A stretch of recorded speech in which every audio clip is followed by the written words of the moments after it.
America అన్నంత పని చేసింది. ఇరాన్పై అమెరికా విరుచుకుపడింది. టెహ్రాన్తో పాటు Kalantari port, Bushehr port, Chabahar power plant, Abu Musa island తదితర ప్రాంతాలపై పదుల సంఖ్యలో అమెరికా మిసైళ్లు వచ్చిపడ్డాయి.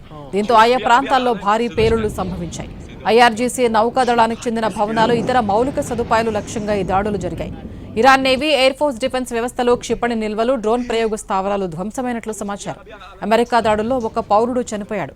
ఇరాన్తో సీజ్ ఫైర్ తర్వాత అమెరికా జరిపిన అతిపెద్ద దాడి ఇది. అమెరికా దాడిలో ఈశాన్య ఇరాన్లోని రైల్వే బ్రిడ్జ్ ధ్వంసమైంది.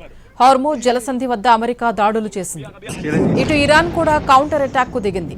గల్ఫ్ దేశాల్లోని అమెరికా సైనిక స్థావరాలే లక్ష్యంగా ఐఆర్జీసీ దాడులు చేసింది. బహ్రెయిన్, కువైట్లోని 85 అమెరికా సైనిక స్థావరాలు టార్గెట్గా డ్రోన్లు, క్షిపణులతో విరుచుకుపడింది.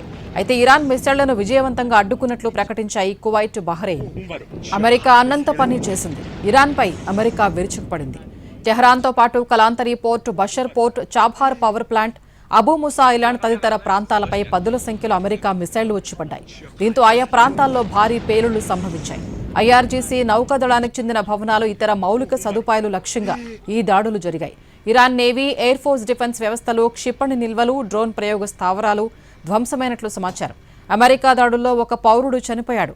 ఇరాన్తో సీజ్ ఫైర్ తర్వాత అమెరికా జరిపిన అతిపెద్ద దాడి ఇది. అమెరికా దాడిలో ఈశాన్య ఇరాన్లోని రైల్వే బ్రిడ్జ్ ధ్వంసమైంది. హార్మూజ్ జలసంధి వద్ద అమెరికా దాడులు చేసింది. ఇటు ఇరాన్ కూడా కౌంటర్ అటాక్ కు దిగింది. గల్ఫ్ దేశాల్లోని అమెరికా సైనిక స్థావరాలే లక్ష్యంగా ఐఆర్జీసీ దాడులు చేసింది. బహ్రెయిన్, కువైట్లోని 85 అమెరికా సైనిక స్థావరాలు టార్గెట్గా డ్రోన్లు, క్షిపణులతో విరుచుకుపడింది. అయితే ఇరాన్ మిసైళ్లను విజయవంతంగా అడ్డుకున్నట్లు ప్రకటించాయి కువైట్, బహ్రెయిన్.